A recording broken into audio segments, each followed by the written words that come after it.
Hello everyone, welcome to my YouTube channel.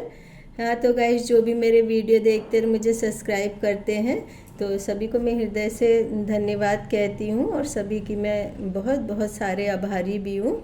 और आज मैं अनामिका जूबी की स्टोरी का फुल स्टॉप करने वाली हूँ और आज अनामिका जूबी की स्टोरी के मैं 18 पार्ट तक ऑडियो पर डाल चुकी हूँ।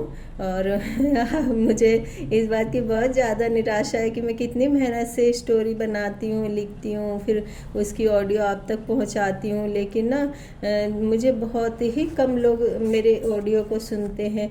अब मैं ये तो नहीं कह सकती हूँ कि मेरी मेहनत में कोई कमी है या स्टोरी अच्छी नहीं है, लेकिन वो अपनी अपनी पसंद की बात है कि किसी को कितनी स्टोरी मेरी पसंद आती होगी अनामिका जूबी की।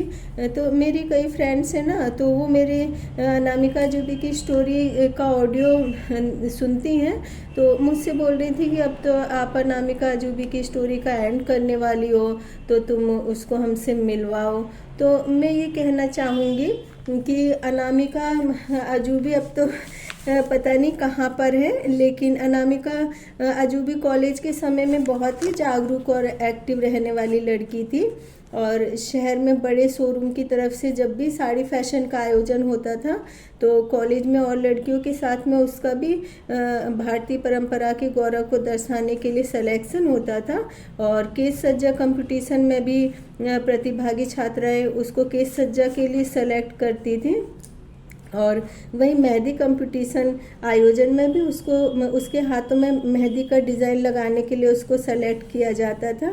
और मैं एक और बात बताना चाहूँगी कि जब अनामिका अजूबी ने अपने शहर में पहली वोट डाली थी तो उसी साल ही उसका रिश्ता हुआ था। और जब वो वोट डालने के लिए जा रही थी तो उसकी फ्रेंड्स उससे बोल रही थी कि तुम ना अपनी फियांसी को भी लेकर के जाओ वोट डालने के लिए। तो उसका जो अनामिका का फियांसी था ना, उससे वो बहुत ज़्यादा शायद नाराज़ रहता था या वो उसको पसंद नहीं थी और दोनों ने एक दूसरे को बिल्कुल भी नहीं देखा था।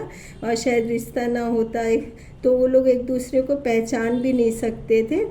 तो वही अनामिका आज बड़े शहर में, बड़े मकान में, बड़े ओहदे पर रह करके और एकदम गुमनाम जिंदगी जी रही है। तो ये हमारे समाज की लड़कियों के लिए जो या तो गरीब घर की रहती हैं या जिनको बहुत डोमिनेट करके रखा जाता है, तो उनके लिए ये बहुत बड़ा क्वेश्चन मार्क है।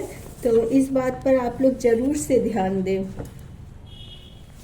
हाँ तो गाइज, आप सभी दिवाली की तैयारी में लगे होंगे क्योंकि दिवाली साल भर का सबसे बड़ा पर्व होता है। फिर भी आप अपने कीमती समय से थोड़ा सा समय निकाल कर अनामिका अजूबी की फुल स्टॉप स्टोरी को ज़रूर से सुने। हाँ तो गाइज, जैसा कि मैंने बताया था कि अनामिका अजूबी में कुछ बातें ऐसी थी जो दूसरों से उसको अलग करती थी। वह यह थी कि अनामिका अजूबी ना तो किसी से दोस्ती कर पाती थी और ना कोई रिश्ता, क्योंकि उसमें एक बहुत बड़ी कमी थी और वह किसी के लिए अपने इमोशंस को ना समझ पाती थी ना उन्हें समझा पाती थी। और इसलिए शायद उसको ना कोई रिश्ता बांध पाया और ना दोस्ती। और यह बात ज़रूर थी कि उसके घर वालों ने जिस रिश्ते में बांधा था और जिन माता पिता और उसको अपनाया था, तो सारी उम्र वो उन रिश्तों में बंधी रही, क्योंकि शायद उसको रिश्तों और दोस्तों का व्यापार नहीं करना आता था और वह बिल्कुल ही साधारण और नासमझ सोच वाली लड़की थी। और शादी के बाद से सारी जिम्मेदारी उसने अपनी हैसियत और अपनी कैपेसिटी से ज़्यादा निभाई थी, लेकिन यहाँ सिर्फ जिम्मेदारी निभाई थी, उसको कोई रिश्ते नहीं बांध सके थे। और मैं एक बात और बताना चाहूँगी कि शादी के बाद अनामिका को सभी रिश्तों में बांधने की बहुत कोशिश की गई।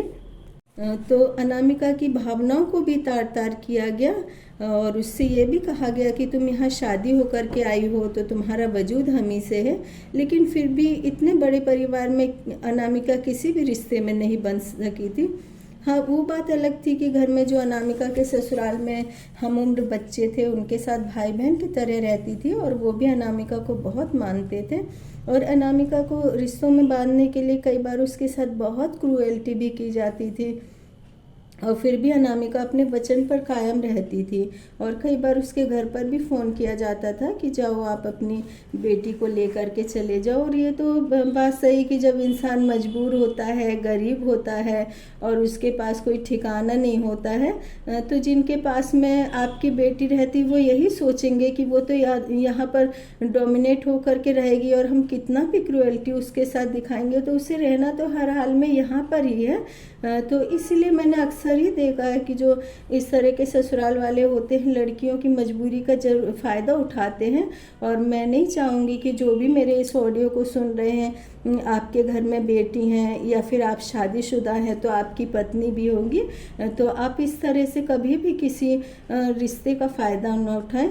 और मैं एक बात और बता दूं कि अनामिका की जब शादी नहीं हुई थी तो उसके घर किराए पर भैया भाभी रहते थे और भैया अनामिका को सगी बहन की तरह मानते थे।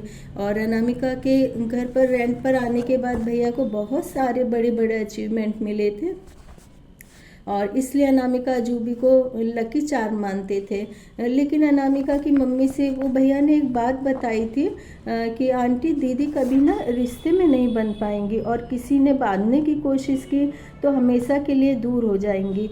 और अनामिका के लिए भैया की बात कुछ हद तक सही रही, क्योंकि अनामिका जिस रिश्ते में खुद को बांध पाई थी तो वो रिश्ता उससे खुद ब खुद दूर हो गया। और जिस घर में अनामिका अजूबी ने तमाम उम्र गुजार दी वहाँ ना भावनाओं में ढल पाई ना किसी रिश्ते में ढल पाई।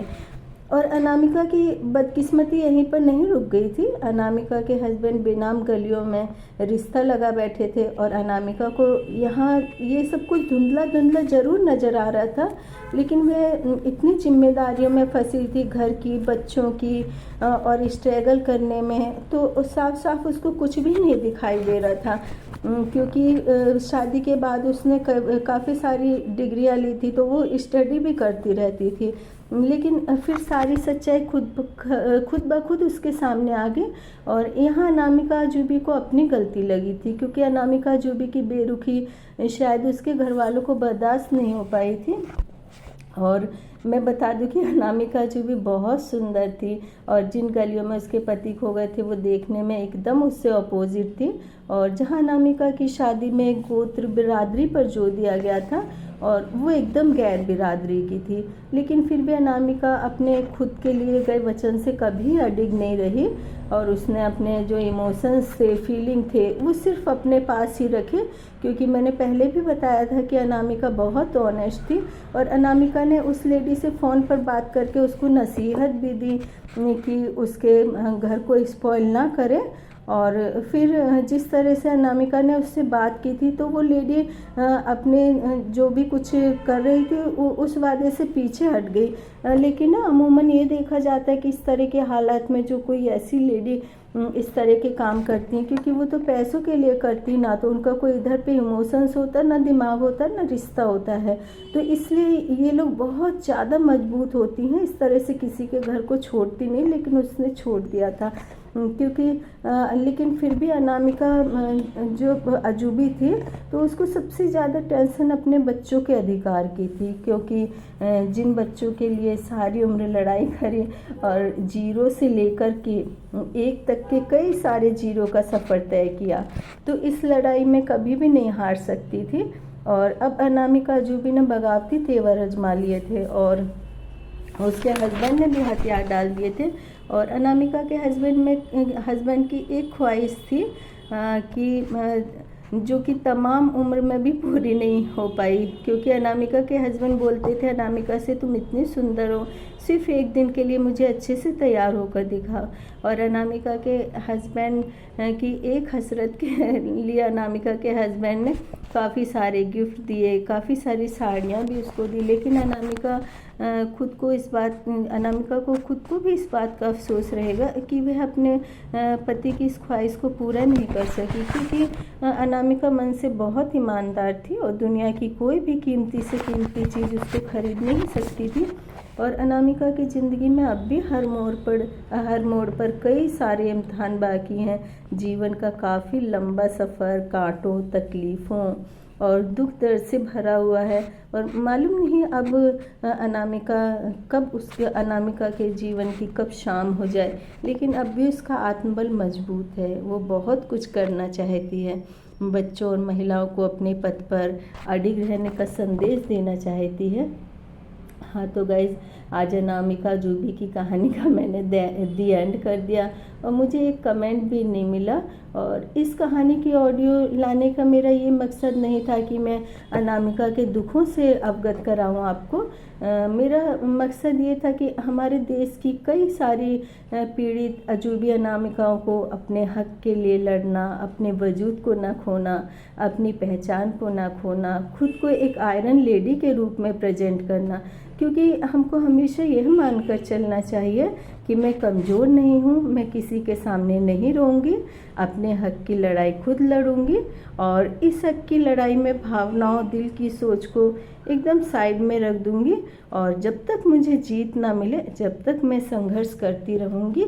तो सभी महिलाओं की तरफ से इस प्रतिज्ञा को लेकर इस कहानी के writer I am Madhuri Sharma advocate आप सभी से विदा लेती हूँ।